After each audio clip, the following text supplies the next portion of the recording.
मुंबई आणि संपूर्ण महाराष्ट्रात आज वाहन चालकांचं आंदोलन आहे. उद्या स्कूल बस ड्रायव्हर यांचं सुद्धा बंद असणार आहे.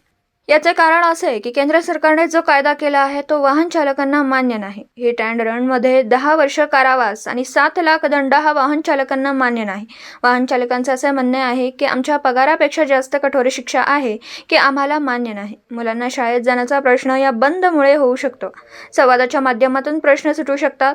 दडपशाही आणि हुकुमशाही चालवणाऱ्या सरकारची तशी भूमिका कधी दिसली नाही.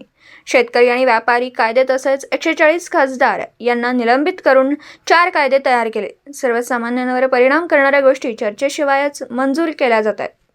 आज मुंबईभरामध्ये आणि महाराष्ट्रामध्ये जे आहे ते ट्रक ड्रायव्हर आणि टेम्पो ड्रायव्हरचं त्या ठिकाणी जो आहे तो स्ट्राईक आहे. उद्या मुंबई शहरामध्ये जो आहे त्या मुलांना ज्या शाळाच्या नाटकांना स्कूल बस आहेत त्या बंद असणार आहेत. याचं कारण महत्त्वाचं असं आहे की केंद्र सरकारने जो कायदा बनवला आहे त्या कायद्याच्यामध्ये ज्या काही गोष्टी आहेत त्या ठिकाणच्या असलेले चालक असतील किंवा वाहक असतील यांना मान्य नाही आहे. त्या ठिकाणी हिट अँड रनच्या माध्यमातून 10 वर्षाचे शिक्षण, 7 लाख रुपयाचा दंड ही जी शिक्षा त्या ठिकाणी ठेवण्यात आलेली त्याबद्दल खूप लोकांचं म्हणणं असं आहे की आम्ही जेवढे पैसे कमवत नाही त्याच्याहीपेक्षा जास्त त्या ठिकाणी जी आहे ती त्या ठिकाणी आम्हाला शिक्षा आणि कठोर कारवाई त्या ठिकाणी ठेवलेली आहे. मला असं वाटतं की उद्यापासून दैनंदिन प्रश्न याच्यामध्ये निर्माण होऊ शकतात. यावरती मुलांचे शाळेला कसं जायचं, ह्या स्कूल बसेस बंद असतात हे प्रश्न निर्माण होऊ शकतात. म्हणून लवकरात लवकर केंद्र सरकारने या संदर्भामध्ये बैठक आयोजित करावी. हे संप मागे कसे घेतले जाऊ शकतात आणि या अटीमध्ये त्यांचं काय म्हणणं आहे हे मला वाटतं त्या ठिकाणी माहीत करून घ्यावं.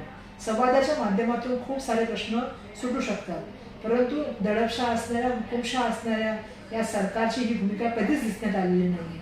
आजपर्यंत आपण बघितलं शेतकऱ्यांचे कायदे असतील, व्यापारासंदर्भातले कायदे असतील किंवा मध्ये ज्या वेळेला 140पेक्षा जास्त खासदारांना त्या ठिकाणी सस्पेंड करून 4 कायदे तयार केले, त्याचा सगळ्यांचे परिणाम जर आपण बघितले तर सर्वसामान्य माणसाच्या जीवनावरती परिणाम करणाऱ्या गोष्टी ह्या विदाऊट चर्चा त्या ठिकाणी मंजूर केल्या जातात. आणि म्हणून आज केंद्र सरकारने अशा तऱ्हेचा विरोधात जे आंदोलन सुरू आहे त्यामुळे सर्वसामान्य माणसांना, विद्यार्थ्यांना, महिलांना मोठ्या प्रमाणामध्ये फटका होणार आहे. याची नोंद घेऊन त्याच्यावर त्वरित कारवाई करावी असं माझं म्हणणं आहे.